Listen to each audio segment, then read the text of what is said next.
राजगढ़ क्षेत्र के किसान अब परंपरागत फसलों के साथ साथ मोटी अनाज की खेती की ओर भी तेजी से बढ़ रहे हैं। इस कड़ी में इस वर्ष राजगढ़ क्षेत्र में मक्की का रिकॉर्ड उत्पादन हुआ है। कटाई और सुखाई की प्रक्रिया पूरी करने के बाद किसानों ने मक्की का भंडारण भी कर लिया है, जिसका उपयोग वे पूरे वर्ष करेंगे। सरकार की ओर से मिल रही सब्सिडी और तकनीकी सहयोग ने किसानों को मोटे अनाज की खेती के लिए प्रोत्साहित किया है।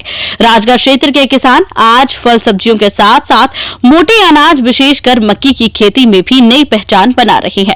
इस वर्ष मौसम अनुकूल रहने के चलते क्षेत्र में मक्की का बेहतर उत्पादन दर्ज किया गया है। फसल की कटाई के बाद किसानों ने पारंपरिक तरीकों से मक्की को सुखाया और अब उसका भंडारण कर लिया है। राजगढ़ क्षेत्र में लगभग 2850 हेक्टेयर भूमि पर मक्की की खेती की जाती है, जिससे इस वर्ष करीब 741 मीट्रिक टन उत्पादन हुआ है।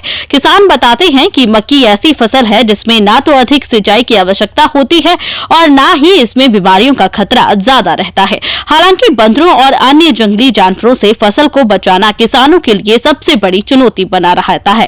सरकार भी मोटे अनाज के उत्पादन को बढ़ावा देने के लिए लगातार प्रयास कर रही है।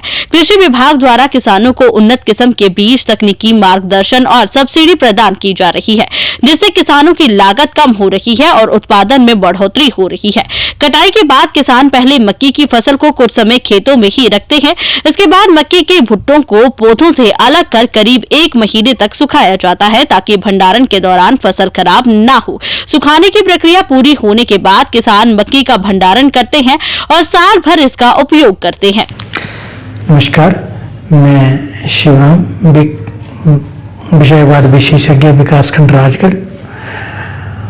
आज हम बात करेंगे मक्की के बीज की, जो हमने इस बार किसानों को बांटा था।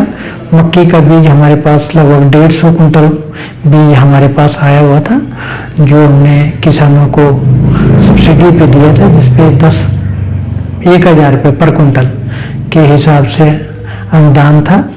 सरकार की तरफ से जो अनुदान था वो 1000 रुपये पर कुंटल था। गेहूं मक्की का जो हमारे पास एरिया है राजगढ़ ब्लॉक में, और वो लगभग हमारे पास 250 हेक्टेयर एरिया है, और इसमें जो प्रोडक्शन हमारे पास होती है लगभग 748 मीट्रिक टन।